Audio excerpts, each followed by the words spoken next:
Hi, I'm Jim Pence, and welcome to another segment of The Joy of Art from See the Light. Today we're going to follow up on controlling watercolor. You remember I showed you a little exercise drawing circles and working within those circles.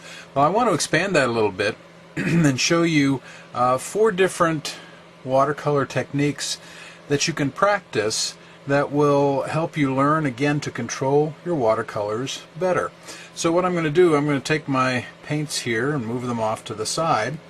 And you'll notice I've got a piece of watercolor paper divided into 4 squares. And I'm going to show you a couple different kinds of techniques. First of all, we're going to show you a flat wash. I'm just going to write it down there, okay? Then I'm going to show you a graded wash.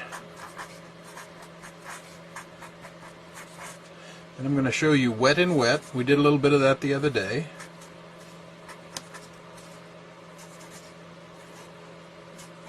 And then I'm going to show you dry brush.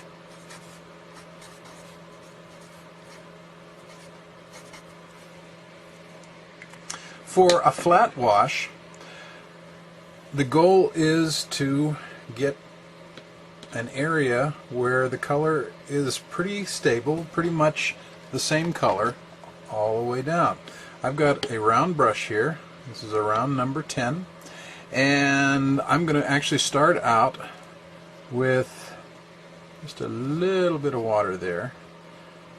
Then I'm going to go into my blue. You can do this with any color, and you should do it with all of your colors to get a feel for it. But the idea here is to get a nice consistent color all the way down. I'm using water, a fair amount of water, and I want to keep my color nice and flat and consistent. Gonna soak a little of that water up there.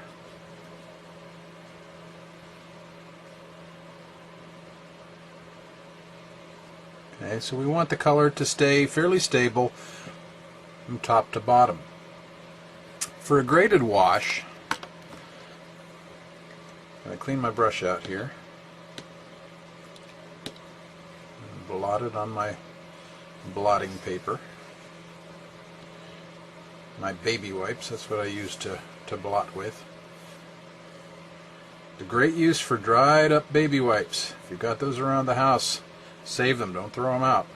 Okay, now I'm going to come in here. I'm going to start with clear water. Then I'm going to just dip into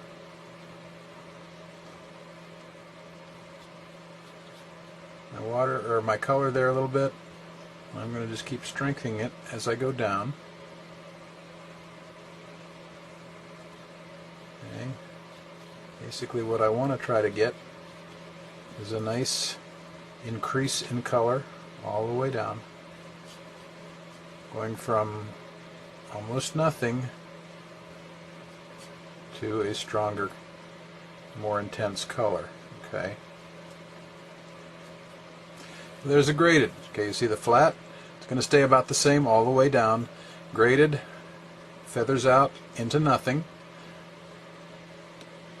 Okay, so what's wet and wet? Well, I think you can pretty much figure that out. And I'm going to do it again for you just for fun. For me, wet and wet is probably the most fun part of watercolors, because I enjoy just putting that water down there, just putting clear water in.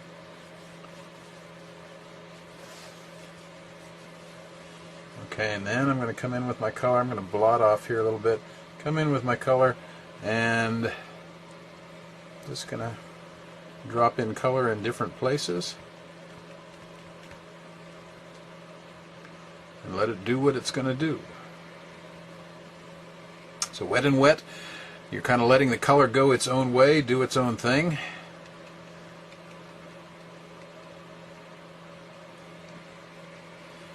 Okay, flat, you want it all the same.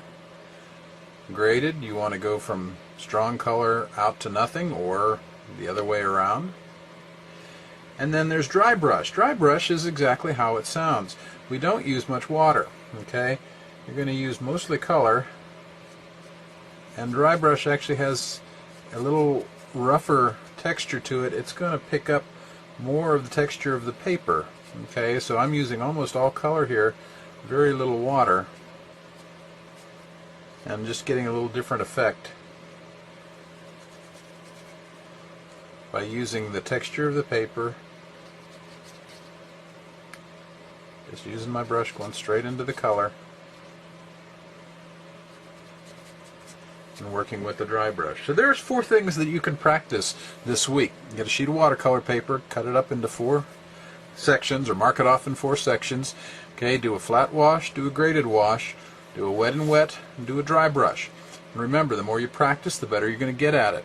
And also remember, with watercolor, the better the paper you use, the better the quality of your finished product. You're going to be a lot happier with it. So don't scrimp on watercolor paper. I know it's expensive, but you're going to be a lot happier, and it's better to practice on the good paper. I know, again, cost cutting, you'd say, well, maybe I'll just get cheap paper to practice on, and then I'll get good paper to really do my watercolors on. The problem is, if you use cheap paper, it's going to react differently than the good paper will.